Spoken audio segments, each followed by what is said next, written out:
ولا تهنوا ولا تحزنوا وأنتم الأعلون إن كنتم مؤمنين۔ ہر قسم کے حمد و ثنا، تعریفات، تحمیدات، کبریائی، بڑائی، بزرگی اللہ وحدہ لا شریک کے لیے ہے، جو تنہا اس کائنات کا خالق ہے، مالک ہے، رازق ہے، وحدہ لا شریک ذات ہے، اپنی ذات اور تمام صفات میں لا شریک ہے۔ ہم انسانوں اور جنوں کی ہدایت کے لیے، رہنمائی کے لیے، ہمیں سیدھا راستہ بتانے کے لیے آسمان سے کتابیں نازل فرمائی ہے اور پیارے بندوں کو رسول بنا کر بھیجا ہے۔ کتابوں کا سلسلہ قرآن مجید فرقان حمید پر مکمل فرمایا ہے اور رسولوں کا سلسلہ ہمارے اور آپ کے پیارے پیغمبر محمد الرسول اللہ صلی اللہ علیہ وآلہ وسلم پر مکمل فرمایا ہے۔ مختصر حمد و صلوات کے بعد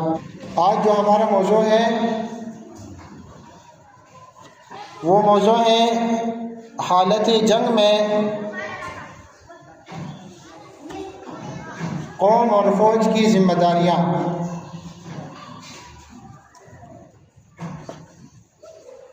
دین اسلام میں جنگ مطلوب چیز نہیں ہے، جنگ کی تمنا بھی ٹھیک نہیں ہے، لیکن اگر حالات کا تقاضا ہو اور جنگ مسلط کر دیا جائے تو پھر حالت جنگ میں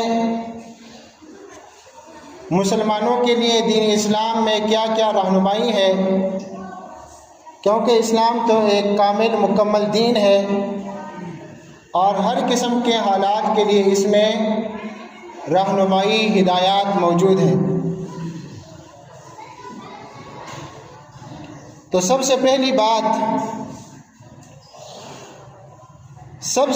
بات تو یہ ہے کہ اللہ سبحانہ و تعالیٰ پر ایمان کامل ہونا چاہیے۔ ذی وقار سامعین اکرام، دشمن پر طاقت اور قوت حاصل کرنے کے لیے ایمان اور عقیدہ توحید کی پختگی بہت ضروری اور اہم ہے۔ اللہ تعالیٰ نے سورۃ آل عمران میں فرمایا ہے وَلَا تَهِنُوا وَلَا تَحْزَنُوا، نہ سستی دکھاؤ نہ غم کرو، یعنی جب وقت آپ کے مطابق ہو تو پھر ایسا نہ ہو کہ انسان عیش و عشرت میں مبتلا ہو کر سست بن جائے، تو سستی بھی نہیں دکھانی، اور اگر حالات وقت آپ کے خلاف ہو، ظاہری شکست کا سامنا ہو، آزمائشیں ہوں، مصیبتیں ہوں اور انسان غم میں مبتلا ہو جاتا ہے، تو ایسی حالت میں حکم ہے کہ غم بھی نہ کرو، کیونکہ یہ وقتی آزمائشیں ہیں۔ اگر تم واقعی مومن ہو تو بالآخر کامرانی تمہیں ہی ملے گی۔ وَأَنْتُمُ الْأَعْلَوْنَ إِن كُنتُم مُؤْمِنِينَ، اور تم ہی غالب ہو اگر تم مومن ہو۔ یعنی اللہ سبحانہ و تعالیٰ نے اس آیت مبارکہ میں دشمن پر غلبہ حاصل کرنے کے لیے کس چیز کی شرط رکھی؟ ایمان کی شرط رکھی۔ اگر تمہارا ایمان مضبوط اور مستحکم ہوا تو پھر فتح تمہارے ہی مقدر بنے گی، اور اسی طرح ایمان کے ساتھ ساتھ عقیدہ توحید کا ہونا بھی لازمی ہے، تبھی امن اور استحکام ہوگا، اور تبھی دشمن کا خوف دور ہوگا۔ پیارے بھائیوں، اللہ تعالیٰ نے اہل شرک اور اہل توحید کا تذکرہ کرتے ہوئے فرمایا فَأَيُّ الْفَرِيقَيْنِ أَحَقُّ بِالْأَمْنِ إِن كُنتُمْ تَعْلَمُونَ، دونوں گروہوں میں سے امن کا زیادہ حقدار کون ہے؟ ایک طرف مشرکین ہیں اور دوسری طرف ایمان والے ہیں، مؤمنین ہیں، تو امن کا زیادہ حقدار کون ہوا؟ کیا وہ مشرکین جو ان بتوں کے متعلق محض وہم پرستی کی راہ سے یہ سمجھ رہے ہیں کہ شاید یہ نفع و نقصان پہنچا سکتے ہیں، کیا یہ لوگ یا وہ خالص توحید پرست جنہیں یہ یقین و اطمینان حاصل ہے کہ اللہ سبحانہ و تعالیٰ ہی ہر نفع و نقصان پر قادر ہے اور اس کے سوا دنیا کی کوئی ہستی ہمارا ذرا بر نقصان نہیں کر سکتی؟ پھر آگے خود ہی اللہ کریم نے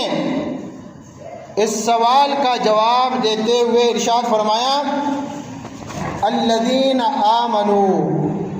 وَلَمْ يَلْبِسُوا إِيمَانَهُمْ بِظُلْمٍ أُولَئِكَ لَهُمُ الْأَمْنُ وَهُمْ مُهْتَدُونَ، وہ لوگ جو ایمان لائے اور انہوں نے اپنے ایمان کو بڑے ظلم کے ساتھ نہیں ملایا، یہی لوگ ہیں جن کے لیے امن ہے اور وہی ہدایت پانے والے ہیں۔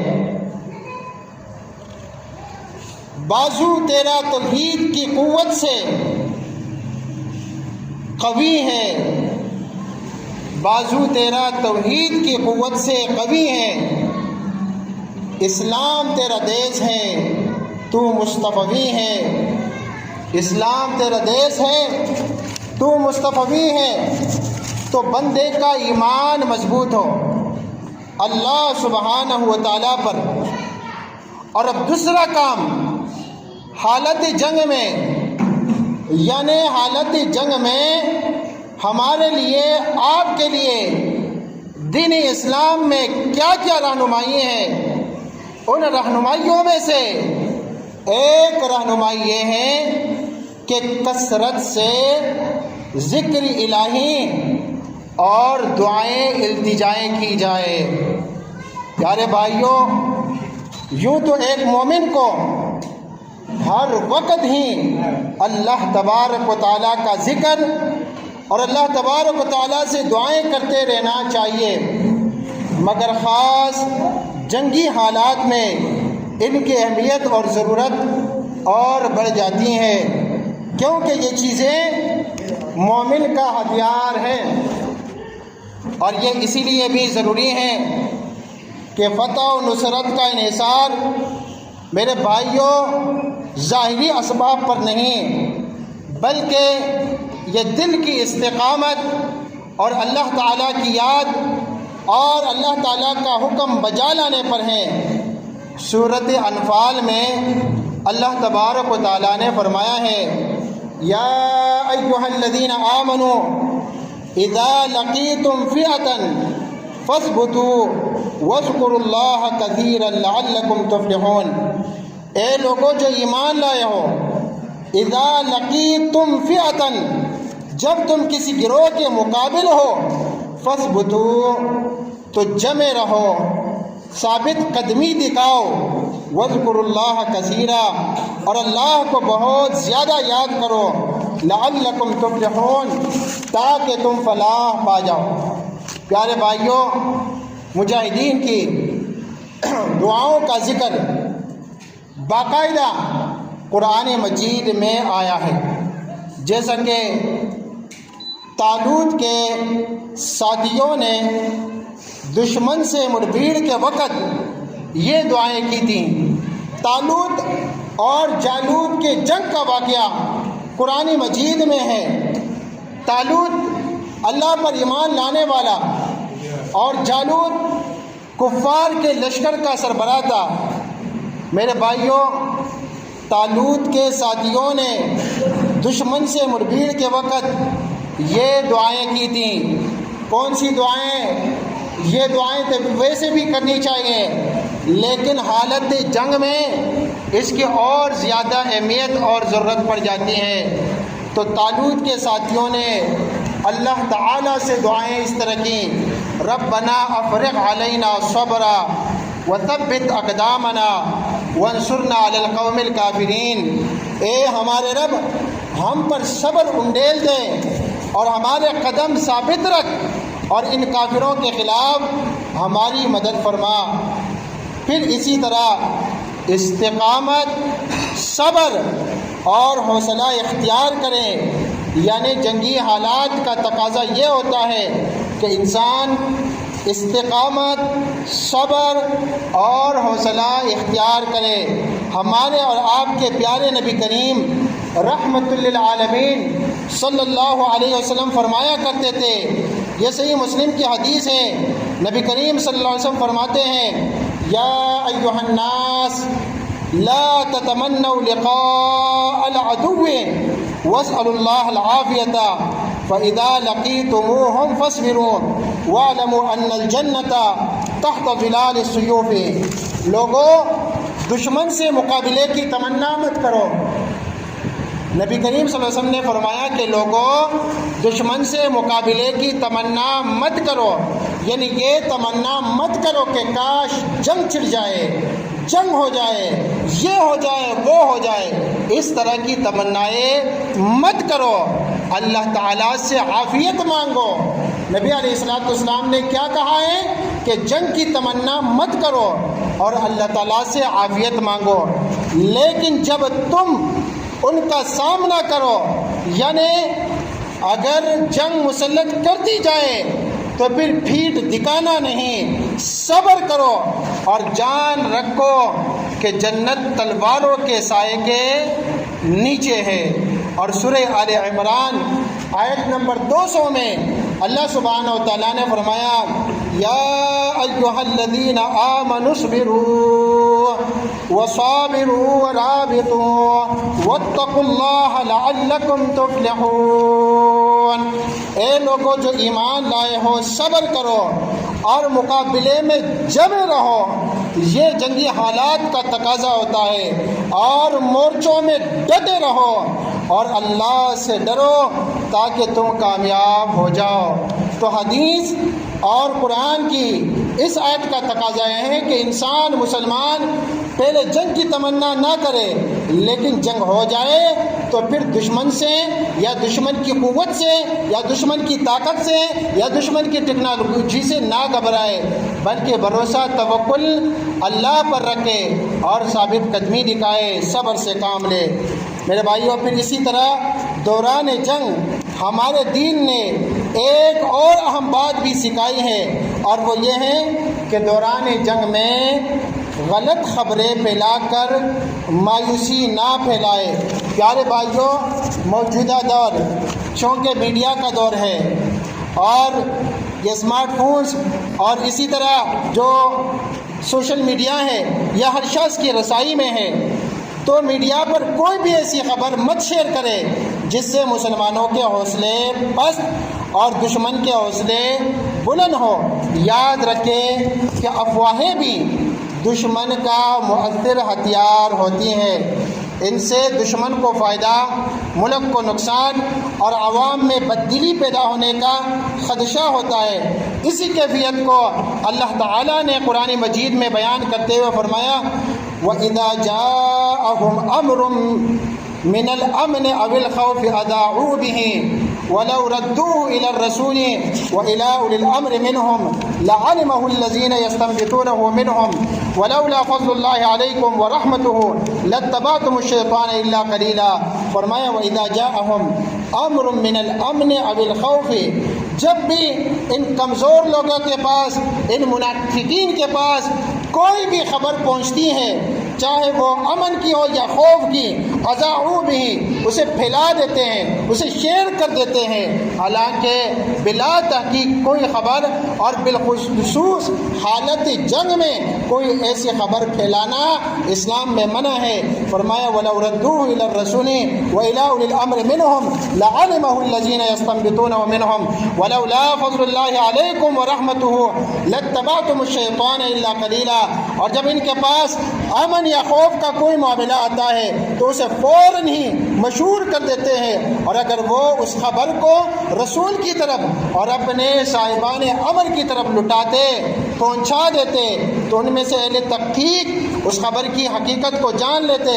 استنباط کرنے والے خبر کی حقیقت اور مقصد کو ضرور جان لیتے کہ اس کا اصل مطلب کیا ہے، وہ اصل مطلب نکال لیتے۔ اور اگر تم پر اللہ کا فضل نہ ہوتا اور اس کی رحمت نہ ہوتی تو چند ایک افراد کے سوا باقی سب شیطان کے پیروکار بن جاتے، لیکن اگر تم شیطان کے پیروکار نہیں ہو تو یہ اللہ کے فضل اور اللہ کی رحمت کا نتیجہ ہوتا ہے۔ میرے بھائیوں، مدینہ میں اکثر کئی قسم کی افواہیں پہنچتی رہتی تھیں، لیکن منافقین اور بے احتیاط قسم کے لوگ بجائے اس کے کہ انہیں سب سے پہلے آپ صلی اللہ علیہ وسلم یا آپ صلی اللہ علیہ وسلم کے ذمہ دار اصحاب تک پہنچائے، از خود ان افواہوں کی تشہیر شروع کر دیتے، ان کو شیئر کر دیتے۔ ان کے اسی طرز عمل کی یہاں مذمت کی جا رہی ہے، اور مسلمانوں سے کہا جا رہا ہے کہ اگر امن یا خوف کی وہ خبر بلا تحقیق پھیلانے کی بجائے اللہ کے رسول اور مسلمانوں کے امراء کو پہنچاتے تو سب سے پہلے وہ غور اور خوض اور تحقیق کر کے معلوم کرتے کہ خبر صحیح بھی ہے یا غلط، پھر وہ ذمہ دار حضرات فیصلہ کرتے اس خبر کی اشاعت کرنے کی یا نہ کرنے کی، وہ فیصلہ کرتے کہ اس خبر کی اشاعت کرنی چاہیے یا نہیں چاہیے۔ اس کے بعد اگر وہ قابل اشاعت ہوتی تو اسے نشر کرتے، اسے شیئر کرتے، ورنہ روک دیتے۔ یہ بات جو ہے انفرادی زندگی میں عموماً اور اجتماعی زندگی میں خصوصاً اس ہدایت پر عمل نہایت ضروری ہے، ورنہ اس بے احتیاطی کے بے حد نقصانات ہو سکتے ہیں، بالخصوص جنگ کے ایام میں، جب کہ خبریں اور افواہیں فوجی کارروائیوں سے بڑھ کر تاثیر رکھتی ہیں۔ خبروں کے محاذ کو بھی جنگ کا زبردست محاذ سمجھ کر اس کے مطابق معاملہ کرنا چاہیے، اور حالات کی سنگینی دیکھ کر خود ہی تجزیہ نگار نہیں بن جانا چاہیے، بلکہ اولو الامر اور ذمہ دار حضرات پر معاملہ چھوڑ رکھا جائے۔ پھر اسی طرح بعض لوگ دشمن کی ظاہری چند خلابازیاں دیکھ کر مرعوب ہو جاتے ہیں اور پھر مایوسیاں پھیلانا شروع کر دیتے ہیں، جیسا کہ طالوت کے لشکر میں سے بعض ناعاقبت اندیشوں نے دشمن کو دیکھ کر، دشمن کے جدید ہتھیارات کو دیکھ کر یوں منفی تبصرہ کیا، قالوا لا طاقت لنا اليوم بجالوت وجنودہ، انہوں نے کہا آج ہمارے پاس جالوت اور اس کے لشکروں سے مقابلے کی کوئی طاقت نہیں، جبکہ اسی دشمن فوج کو دیکھ کر بعض سمجھ رکھنے والوں نے کتنا حوصلہ افزا تبصرہ کیا۔ انہوں نے کہا، ان کے بارے میں اللہ نے فرمایا الذین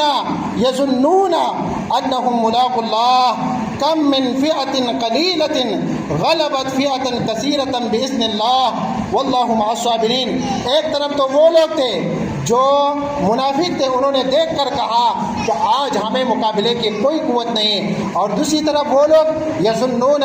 جن کو یہ یقین تھا انہم ملاقو اللہ، کہ بے شک وہ ضرور بالضرور اللہ رب العالمین سے ملاقات کرنے والے ہیں، انہوں نے کیا کہا، کم من فئۃ قلیلۃ غلبت فئۃ کثیرۃ باذن اللہ واللہ مع الصابرین۔ اگرچہ ہم تعداد میں کم ہیں، لیکن تاریخ میں کئی بار ایسا ہوا ہے کہ تھوڑی جماعتیں بڑی بڑی جماعتوں پر اللہ کے حکم سے غالب آ گئیں، اور اللہ تعالیٰ صبر کرنے والوں کے ساتھ ہے۔ تو میرے بھائیوں، منفی پروپیگنڈا اور مایوسی پھیلانا منافقین کی نشانی ہے، اور مثبت سوچ دینا مومنین کی نشانی ہے۔ غزوہ خندق کے موقع پر دشمن کے بھاری لشکر کو دیکھ کر مومن اور منافق دونوں طرح کے لوگوں نے تبصرے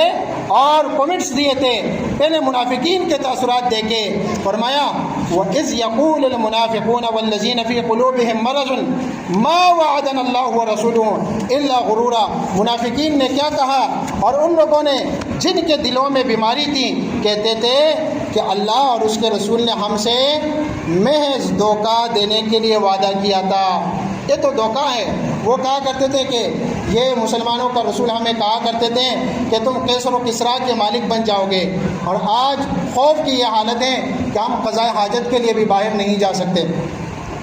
تو یہ نعوذ باللہ انہوں نے کہا کہ یہ اللہ اور رسول کا جھوٹا وعدہ تھا جو ہم سے کیا گیا۔ پیارے بھائیوں، جب مدینہ کو کفار نے ہر طرف سے گھیر لیا، یہودیوں کے شکنی کی وجہ سے مدینہ کے اندر سے بھی ہر وقت حملے کا خطرہ پیدا ہو گیا، تو اس وقت مسلمانوں کے لیے مزید پریشانی کا باعث یہ بات ہوئی کہ منافقین اس قسم کی افواہیں پھیلایا کرتے تھے، جبکہ ان کے برعکس مومنین کے تاثرات دیکھے۔ فرمایا وَلَمَّا رَأَى الْمُؤْمِنُونَ الْأَحْزَابَ، جب بڑے بڑے لشکروں کو ایمان والوں نے دیکھا، قالوا، تو انہوں نے کیا کہا؟ هَذَا مَا وَعَدَنَا اللَّهُ وَرَسُولُهُ وَصَدَقَ اللَّهُ وَرَسُولُهُ وَمَا زَادَهُمْ إِلَّا إِيمَانًا وَتَسْلِيمًا۔ میرے بھائیوں، انہوں نے کہا کہ یہی تو وہ چیز ہے کہ جن کا اللہ نے اور اللہ کے رسول نے ہم سے وعدہ کیا، اور اللہ کا وعدہ بالکل سچا ہے، اور اس بات نے اس کے ایمان اور فرمانبرداری ہی میں اضافہ کیا۔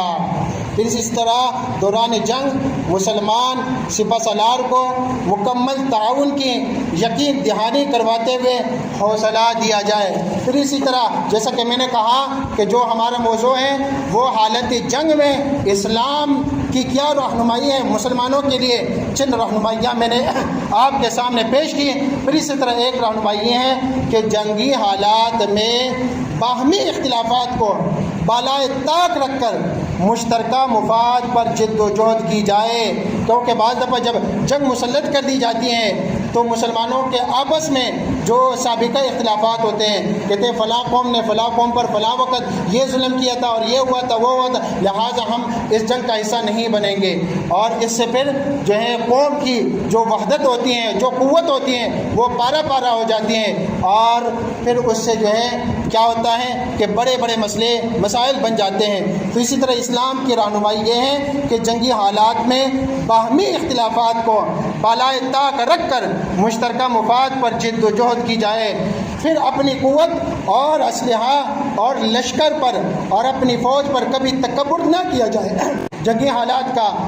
جو تقاضا ہے، جو رہنمائی ہے اسلام کے اندر، وہ یہ ہے کہ مسلمان اگرچہ وہ اسباب اختیار کرتا ہے لیکن اس کے جو بھروسہ ہوتا ہے وہ اللہ پر ہوتا ہے، نہ کہ اپنے لشکر پر اور نہ کہ اپنے ساز و سامان پر، تو وہ تکبر نہیں کرتا۔ اللہ تعالیٰ ہمیں تکبر سے بچائے، اللہ تعالیٰ ہمیں ظلم سے بچائے، اس بات سے بچائے کہ ہم کسی پر ظلم کریں، اور اس بات سے بھی بچائے کہ کوئی اور ہم پر ظلم کرے اور ہم فتنوں کے شکار ہو جائیں، ہم آزمائشوں کے شکار ہو جائے۔ اللہ سبحانہ و تعالیٰ ہم سب سے راضی ہو جائے، اللہ تعالیٰ ہمارے ایمان کی حفاظت فرمائے، اللہ تعالیٰ ہمارے مال و جان کی حفاظت فرمائے، اللہ تعالیٰ ہمارے ملک کی حفاظت فرمائے، اللہ سبحانہ و تعالیٰ جو پریشان حال ہے ان کی پریشانیاں دور فرمائے۔ اللہم ربنا آتنا فی الدنیا حسنہ وفی الآخرۃ حسنہ وقنا عذاب النار، آمین برحمتک یا ارحم الراحمین۔